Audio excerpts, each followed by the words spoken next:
Thailand में भूकंप के बावजूद बिम्स्टेक शिखर सम्मेलन होकर रहेगा। आखिरकार बिम्स्टेक इतना जरूरी क्यों है कि इतनी बड़ी त्रासदी होने पर भी इसे टाला नहीं गया? क्योंकि ये वो जगह है जहां विस्तारवादी चीन के पर काटने की रणनीति तैयार की जाएगी। कैसे चीन आर्थिक मकड़जाल से समंदर का सिकंदर बनने की कोशिश कर रहा है, उसका तोड़ निकाला जाएगा। इसीलिए पीएम मोदी एक तीर से दो निशाने लगाने का कार्य कर रहे हैं। 3 अप्रैल को पीएम मोदी थाईलैंड के प्रधानमंत्री के साथ द्विपक्षीय बैठक करेंगे। फिर प्रधानमंत्री नरेंद्र मोदी 4 अप्रैल को श्रीलंका जाएंगे, जहां वो श्रीलंका के राष्ट्रपति महामहिम अनुराग कुमारा से मुलाकात करने वाले हैं। आगे वहां पर पीएम मोदी और क्या क्या करेंगे, इसके लिए ये रिपोर्ट देखिए।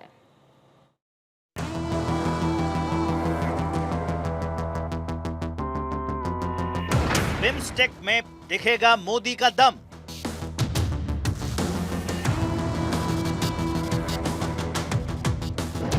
दोस्तों के साथ मोदी, परेशान विरोधी।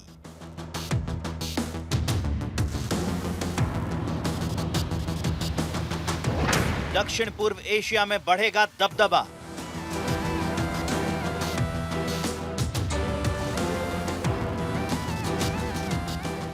पीएम मोदी 4 अप्रैल को आयोजित होने वाले 6ठे बिम्स्टेक देशों की बैठक में भी हिस्सा लेंगे। इस बैठक की मेजबानी थाईलैंड की ओर से की जा रही है।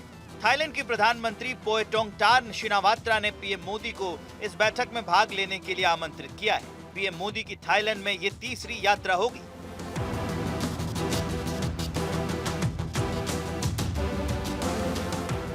इससे पहले पीएम मोदी 3 अप्रैल को थाईलैंड के प्रधानमंत्री के साथ बैठक करेंगे। इस बैठक में दोनों देशों के नेता द्विपक्षीय सहयोग की समीक्षा करने और देशों के बीच भविष्य की साझेदारी का मार्ग प्रशस्त करने को लेकर बात करेंगे।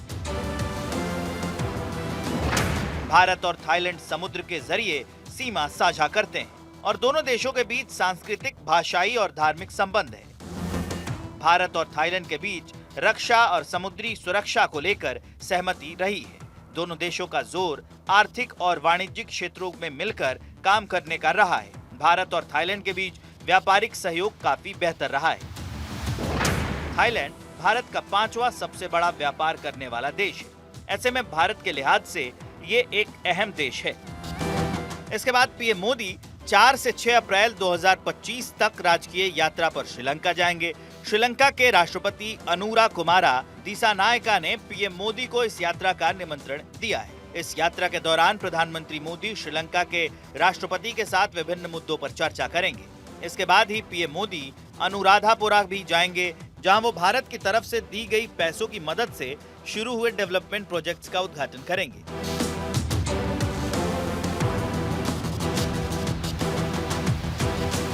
चीन के आर्थिक जाल से बाहर निकलने के लिए भारत श्रीलंका की हर संभव मदद कर रहा है। पिछले कुछ समय में भारत और श्रीलंका के रिश्ते मजबूत हुए हैं, खासकर राष्ट्रपति दिसानायका के पद संभालने के बाद।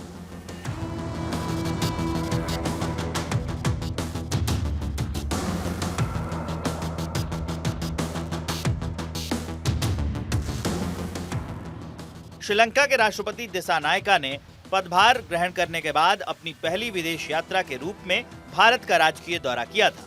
भारत और श्रीलंका के रिश्ते तो ऐतिहासिक हैं, लेकिन बीच में चीन के आर्थिक षड्यंत्र से इसमें कुछ खटास आ गई थी, जो फिर से मधुर हो रही है।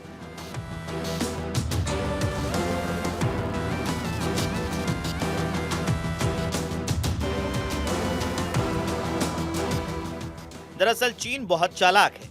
चीन भारत को घेरने के लिए समुद्री सीमा से जुड़ रहे सभी देशों को अपने आर्थिक मकड़जाल में फंसा रहा है, जिसका तोड़ पीएम मोदी ने सार्क से हटकर बिम्स्टेक से निकाला है। बिम्स्टेक यानी Bay of Bengal Initiative for Multi Sectoral Technical and Economical Cooperation. BIMSTEC का इस बार का समिट खास है क्योंकि बिम्स्टेक देशों की ये फिजिकल बैठक 2018 में नेपाल के काठमांडू में आयोजित 4थे बिम्स्टेक शिखर सम्मेलन के बाद पहली बार हो रही है। मार्च 2022 में श्रीलंका के कोलंबो में 5वां बिम्स्टेक शिखर सम्मेलन वर्चुअली किया गया था। बिम्स्टेक भारत के लिए एक महत्वपूर्ण क्षेत्रीय मंच है, जिसने न सिर्फ आर्थिक और तकनीकी सहयोग को बढ़ावा मिलता है, बल्कि जियोपॉलिटिकल पर्सपेक्टिव से भी भारत को अपनी स्थिति मजबूत करने का मौका देती है। दुनिया के नक्शे पर अपनी पकड़ भी मजबूत करने का रास्ता देता है। इसमें 7 देश हैं, भारत, बांग्लादेश, भूटान, नेपाल, श्रीलंका, म्यांमार और थाईलैंड। मतलब बंगाल की खाड़ी के आसपास के अपने मित्र देश भारत अपने नेबरहुड फर्स्ट और एक्ट ईस्ट नीतियों को प्रभावी ढंग से लागू कर रहा है। इससे भारत को ट्रेड, कनेक्टिविटी और सिक्योरिटी में लीड करने का मौका मिलता है।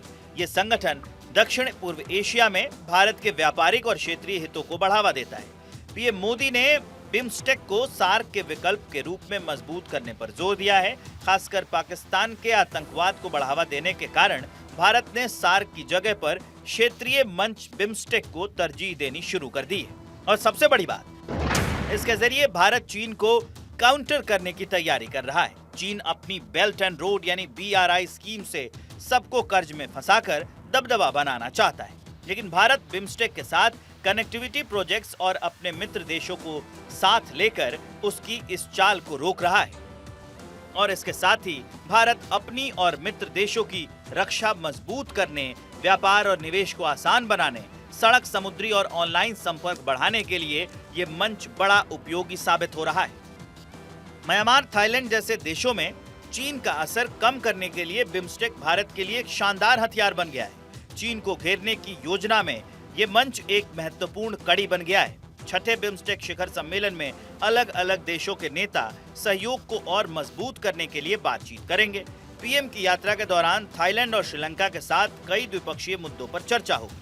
दोनों देशों के राष्ट्राध्यक्ष क्षेत्रीय और वैश्विक मुद्दों पर भी चर्चा करेंगे। साल दर साल भारत और थाईलैंड के बीच व्यापारिक स्थिति काफी बेहतर हुई है। 2018 में थाईलैंड को भारत ने 4.86 बिलियन अमेरिकी डॉलर का निर्यात किया था। वहीं 2021-22 में द्विपक्षीय व्यापार में 15 बिलियन अमेरिकी डॉलर व्यापार देखा गया है। बंदरगाह connectivity, grid connectivity, petroleum pipeline, कई विषयों पर समझौते हुए हैं। पिछले कुछ सालों में दोनों देशों के बीच रक्षा सहयोग में भी भागीदारी देखी गई है, जिससे द्विपक्षीय रक्षा संबंधों में बढ़त देखी गई है। इसमें रक्षा समझौतों के लिए बैठकों और आयोजन का दौर जारी है। सेनाओं के प्रशिक्षण अभियान भी चलाए गए हैं, जिनमें अभ्यास मैत्री को सेना के साथ किया गया है। वहीं सियाम भारत अभ्यास वायुसेना के बीच चलाया गया। भारत थाईलैंड कोऑर्डिनेटेड पेट्रोल नौसेना अभ्यास चलाया गया था। और अब एक बार फिर से पीएम मोदी वहां पहुंचकर दोनों देशों के संबंधों को नए आयाम देंगे। Bureau report, Bharat 24।